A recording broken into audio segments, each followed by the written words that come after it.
What's up, guys? This is E-House from Gun Gamers, and oh boy, do we have a fun subject today. Now, I'm sure most of you watching this video have heard by now about the latest drama that's exploding in the airsoft scene, the Valken ripoff of the Odin Innovation Speedloader, or rather the ripoff of the Odin Innovation Speedloader that Valken was going to be importing. It has since been removed from their website. But wow, this really set the airsoft world ablaze. There was so much controversy, people on both sides saying this isn't that big a deal or this is horrible. And it was quite the conversation. Still is. People are still talking about it. Now, you might be expecting me to hop on the trend and make a video about this. Quite frankly, I'm content with the trend hopping I did, which was just making a meme about copy and paste, because let's face it, that's funny. I don't need to wade into the swamps of the depths of drama. Instead, I want to use this case study as a launch pad to talk about a practice that the airsoft industry should be very familiar with, and one that I think this latest Valken incident really starts the conversation up on again, and that is cloning. So, I know this is an issue that people are going to get very emotionally invested in and emotionally charged about. Hopefully we can all relax and have a lighthearted discussion. So I'm here with my unique brand of humor and some John J. Bowman bourbon, and hopefully we can have some fun with this. Let's go. To start, let's define our terms. What is cloning? Cloning is the act of taking a product that was invented or manufactured by another company or individual and making a copy of it to distribute and sell on your own without any credit or any compensation to the original manufacturer or inventor. That's cloning. Good example.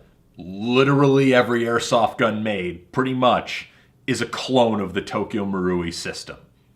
No one likes to admit it, but the airsoft market is at once horrified by and also hopelessly addicted to the act of cloning and buying clones. Because really that is kind of where airsoft came from, was that explosion of the clone market in the so-called Clone Wars, where we got SEMA and D-Boy and UTG and all these other companies, some of whom aren't really around or relevant anymore, making clones of Tokyo Marui designs, or sometimes even other guns' iterations of Tokyo Marui designs like Classic Army or VFC. And they made their own versions of these designs with no compensation to the original makers and made them cheaper. Usually worse in one way or another, but sometimes better. But that's another element of the conversation for later. But even beyond the cloning of guns, how many of us have bought replica rails or replica optics or replica lights or replica gear? I mean, it does seem kind of funny that a lot of the same people who will get absolutely outraged about the clone Odin Innovation Speedloader are also the same people who will buy fake CryJ PCs. I mean, is one not just as much intellectual property theft as the other? Seems odd. So that's why I want to also talk about why the case with the Valken and Odin drama may actually demonstrate a bit of a line or a bit of a trend, and why maybe it's something to consider when you're making your purchasing decisions. But let's talk about that. So let's all admit something to ourselves right off the bat. Almost all of us have bought clone something, and I guarantee all of us have bought clone something outside of airsoft, even if you've somehow avoided ever buying a clone in airsoft, which, frankly, I very much doubt. What gives rise to the practice of cloning, though? Quite easy. Buying habits of consumers. Consumers buy clone products. They buy the product that has the features they want for the price they can afford or are willing to spend. So consumers will often buy the cheaper product that has the features of a more expensive product, or seems to have the features of a more expensive product, and as a result, there is going to be demand for cheaper copies of more expensive products constantly.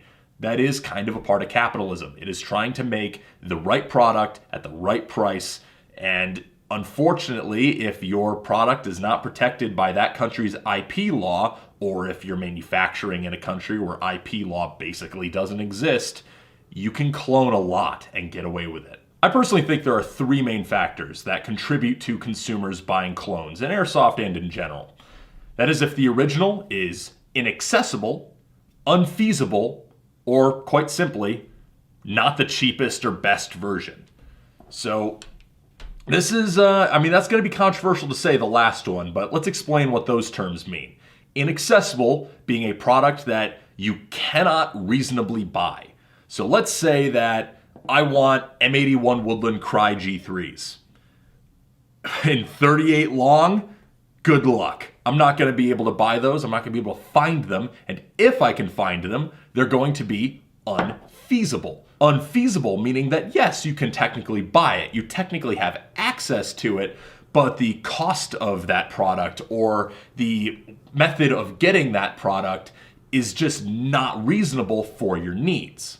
And that's where we run into the third factor. If the clone product meets the needs of the consumer better than the original product in some way.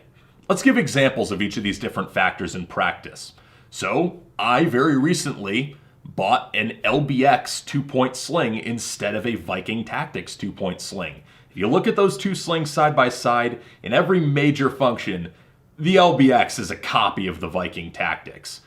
Why would I buy the LBX sling instead of the Viking Tactics? I own 3 Viking Tactics slings, and I absolutely adore all of them. Why would I buy a product that is absolutely something I can afford, but I chose to buy a copy instead?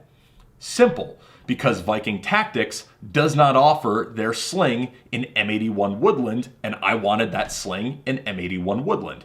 As a result, the clone met my particular needs, or I guess wants, in a way that the original did not, which meant that exactly what I wanted was inaccessible from the original maker, and the clone met my need better. So that's an example of the original product or a version of the original product being inaccessible, and with the clone meeting that need better. Now let's talk about unfeasible. Let's face it, I use primary arms red dots on all of my airsoft guns. They're, for all intents and purposes, clones of the Aimpoint T1 in terms of form factor, mounting, and just the way they look and feel. So I'm buying a clone of the Aimpoint T1 instead of the original Aimpoint T1. Why is that? The reason for that is because for me, it is unfeasible to buy a $400 or $500 optic to put on every airsoft gun I own, because at that point I'd be $2,000 in optics, and those optics might get shot out.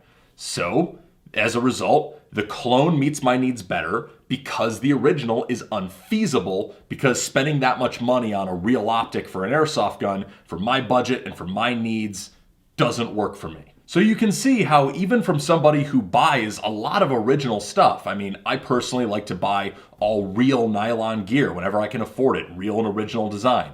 I like to buy real and original design knives. I like to buy real and original design a lot of stuff. But even I am not exempt from buying clones when they suit my needs better, because the original just is unfeasible or inaccessible. And everyone right now watching, I guarantee you've done this. So why is it now that when Valken copies a product, all of a sudden it's a problem? And I think there are a few factors for that. Number one, let's face facts. Valken does not have the best reputation in the airsoft industry.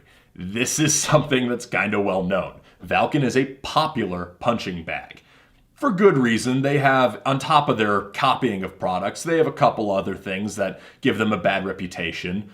But Valken is certainly an easy target for this. Number two, Z-Shot and Jordan from Odin Innovations have built a very personal relationship with the market. I'm not talking about this as someone who is particularly good friends with Wallace or Jordan. I mean, I ripped shots of sake off a pool table with Wallace, and that was pretty awesome. But he's not exactly my friend. I haven't hung out with him. I don't know him that well. But no one can argue that he has absolutely positioned himself in the market through just being personable as somebody that people respect. So when people see a company ripping off someone that they know personally and they have some kind of personal relationship with, that changes how they perceive the practice. So even though this person is going to be totally fine buying a TMC JPC, they're all of a sudden going to be angry about the fact that Valken made a clone of the Odin Innovations speed loader.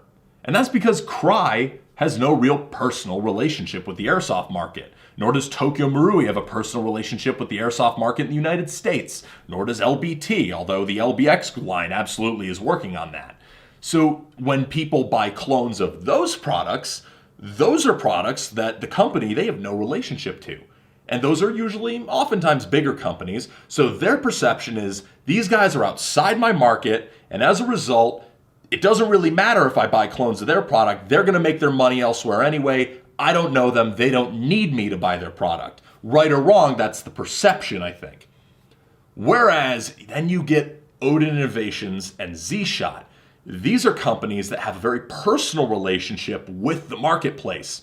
And when they're seen as the smaller, weaker party being preyed upon by a predatory larger company, because Valken is a big company, they get defensive because now you see what you perceive to be a bully ripping off a smaller, weaker company that's very much within your marketplace. Basically, imagine it's a bully messing with your friend versus someone messing with someone you don't know. You're not going to get involved in an altercation between two people you don't know. You're going to pick whichever side is more convenient. But if someone's messing with your friend, now it's personal. Now you care. And that is absolutely, I think, why people are outraged over the Valken Odin incident rather than being outraged over Tokyo Marui getting copied by JG, CYMA, and everyone else under the sun, or Cry getting copied by TMC, Pantac, Condor. No one cares about the big companies because, like I said, they kind of exist outside the marketplace. They don't have a personal relationship. But these little guys who exist within the market, who have a very personal relationship with the players, those are the guys who are able to harbor that goodwill and who are able to build that fan base that will defend them against the same practices that fan base will then monetarily support elsewhere. So what is my opinion on the practice of cloning overall, if you must ask? You didn't, but you clicked on this video, so keep watching, I guess. So my personal opinion, I try as much as possible, as much as is feasible, to buy original design products from the original manufacturers and designers, or I buy products that are properly licensed so that some money goes to the original inventors. But you know what? Like I said, I just demonstrated earlier in this video how sometimes that doesn't happen for one of those two reasons. But it's what you can do as a customer, as a consumer. If you want to end the practice of cloning, stop buying clones. But you know what? I don't think that's happening anytime soon. Until then, it's kind of in the hands of the patent lawyers. And the Odin Innovation Speedloader is patented, so I wish the Odin guys the best. I love my original Odin Innovation Speedloader, so hopefully they will have a good outcome. Because you know what? I have to admit, even as hypocritical as it sounds, I am kind of rooting for the little guy, being from a small business myself. But hey, that's just my opinion. Those are my thoughts on the factors that led to this. If you have different thoughts, or if you disagree with me, or if you think you have something to add, put it down in the comments below. Anyways, this has been E-House from Gun Gamers. I hope you enjoyed this video. I hope it didn't thoroughly piss anyone off. But I'm going to finish my whiskey, and you all have a good night. Peace.